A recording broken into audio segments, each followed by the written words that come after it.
Kuliah Sosiologi Hukum. Topik ke-24 dari 70 topik. Hukum dan Perubahan Sosial, bagian pertama. Pengertian perubahan sosial. Perubahan sosial sangat erat kaitannya dengan pengaruh dan relevansinya sebagai aspek pengubah hukum.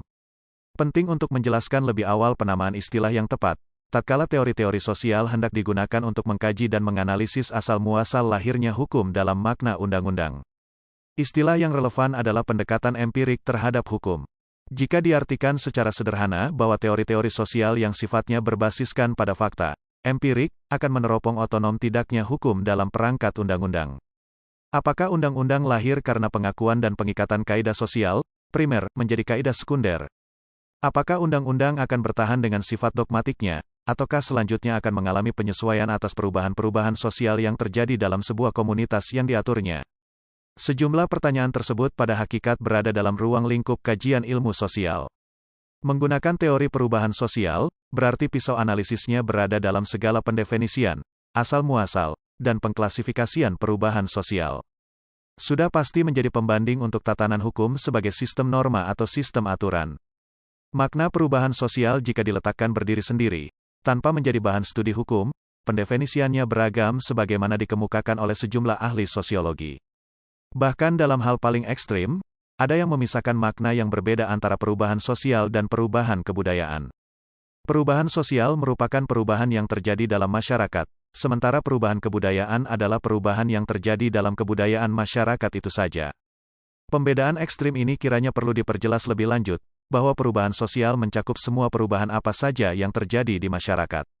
Pada perubahan kebudayaan hanya pada budaya yang bersangkutan, sebagai tradisi yang melembaga, pernah diulang-ulang, kemudian mengalami perubahan. Definisi perubahan sosial pernah dikemukakan oleh Kingsley Davis, sebagai perubahan-perubahan yang terjadi dalam struktur dan fungsi masyarakat. Contoh, timbulnya pengorganisasi buruh dalam masyarakat kapitalis, menyebabkan perubahan-perubahan dalam hubungan antara buruh dengan majikan kemudian menyebabkan perubahan-perubahan dalam organisasi ekonomi dan politik.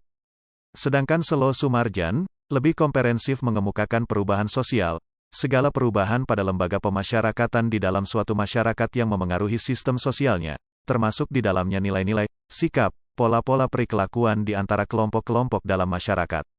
Perubahan-perubahan mana kemudian berpengaruh pada segi-segi lain dari struktur masyarakat bersangkutan. Menurut Sorjono Sukanto, teori perubahan sosial bukanlah teori yang lahir secara tiba-tiba, tetapi berasal dari proses menyejarah yang terikat dalam ruang dan waktu. Bersamaan dengan itu pula, kadang-kadang ilmu yang berbasiskan pada kenyataan sosial tidak mengenal ketetapan dan keniscayaan. Ilmu sosial selalu mengalami dinamisasi sejalan dengan maju dan berkembangnya peradaban manusia. Di antara ahli terkemuka yang pernah menghabiskan waktunya untuk meneliti dan menelaah masalah perubahan sosial terdapat nama seperti Max Weber, Emil Durkheim, Talcott Parsons, dan Jürgen Habermas. Memang dari keempat tokoh tersebut, melakukan penelitian di Barat, tetapi bukan hal yang salah jika hendak ditiru untuk negara bagian timur seperti Indonesia, untuk mencocokkan metode dan eksperimen yang pernah dilakukannya dalam melahirkan sekelumit teori-teori. Kalaupun tidak cocok, paling tidak dapat menjadi perbandingan dalam studi selanjutnya untuk tempat yang berbeda. Berawal dari uraian Max Weber yang membagi model perubahan sosial dalam 3 tahapan yaitu tipe masyarakat tradisional, tipe masyarakat karismatik, dan tipe masyarakat rasional. Pengembangan lebih lanjut teori perubahan sosial tidak jauh berbeda dengan klasifikasi yang dikemukakan oleh Max Weber, dengan menamainya solidaritas sosial. Emil Durkheim lalu membagi 2 pola perubahan sosial dalam solidaritasnya itu. Di antaranya solidaritas mekanik dan solidaritas organik. Teori perubahan sosial selanjutnya juga dikembangkan oleh Talcott Parsons. Parsons berpandangan bahwa masyarakat yang dianggap masih tradisional oleh Max Weber atau masih dalam batas solidaritas mekanik terbentuk sebagai masyarakat bersatu padu. Belum terjadi sub-sub bidang dalam masyarakat itu. Selanjutnya, dalam masyarakat modern, akan mengalami difus, pemencaran, dengan banyaknya kelompok-kelompok yang terbentuk berdasarkan spesialisasi masing-masing, demi terciptanya kehidupan yang efisien. Pada tahapan berikutnya, melahirkan kembali Marxisme baru pasca runtuhnya rezim Hitler di Jerman.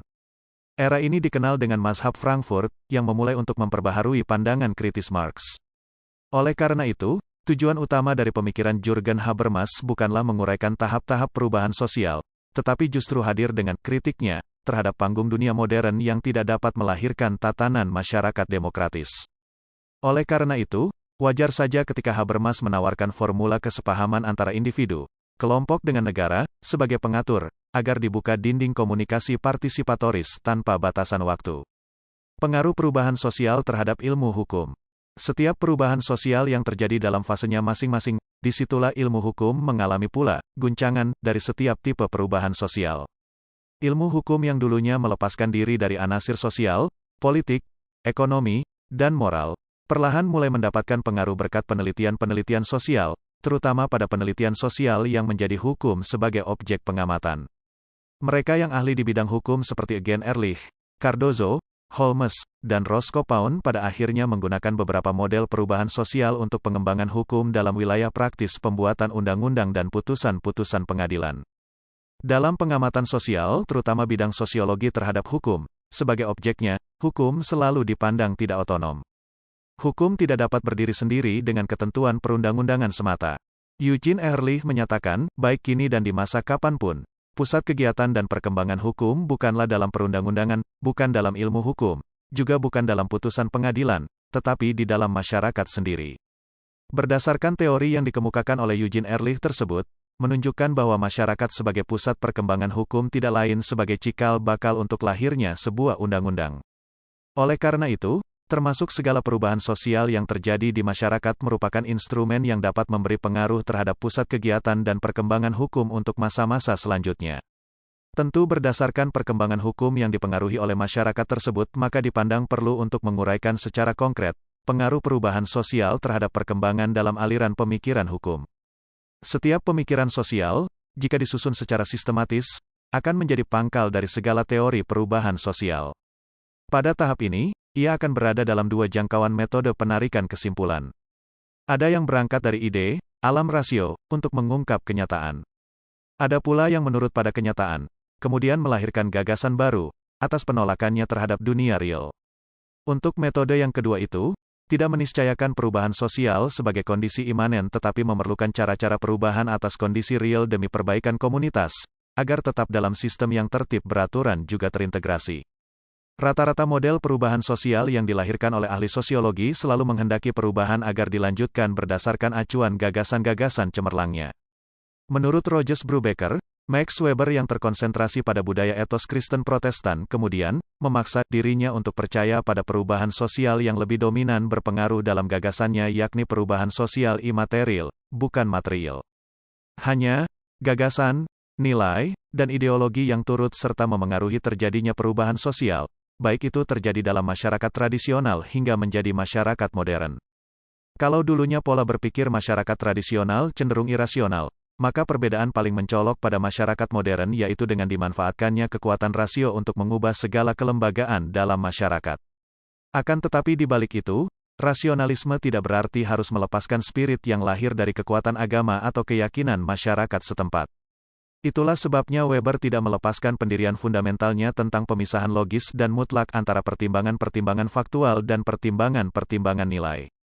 Dengan demikian, sosiologi tetap berkaitan dengan perumusan dari prinsip-prinsip umum dan konsepsi-konsepsi jenis umum yang ada hubungannya dengan tindakan sosial. Weber kemudian mengungkapkan, agama bukanlah satu-satunya faktor yang dapat memengaruhi gagasan, akan tetapi gagasan itu sendiri yang memengaruhi struktur sosial. Interpretasi karya Weber pada sisi ini jelas menempatkannya sangat dekat dengan teori Marxian. Contoh yang lebih baik dari pandangan, bahwa Weber terlihat dalam proses membalikkan teori Marxian dalam bidang teori stratifikasi. Curahan perhatian Weber pada pengaruh agama dalam relasi struktur sosial tercermin dalam karyanya The Protestant Ethic and the Spirit of Capitalism, 1958, Weber membahas pengaruh gagasan keagamaan terhadap ekonomi. Weber memusatkan perhatian pada Protestanisme sebagai sebuah sistem gagasan, dan pengaruhnya terhadap kemunculan sistem gagasan yang lain, yaitu semangat kapitalisme, dan akhirnya terhadap sistem ekonomi kapitalis. Weber memberi perhatian serupa terhadap agama dunia yang lain, dengan mempelajari bagaimana cara gagasan keagamaan itu merintangi perkembangan kapitalisme dalam masyarakatnya masing-masing.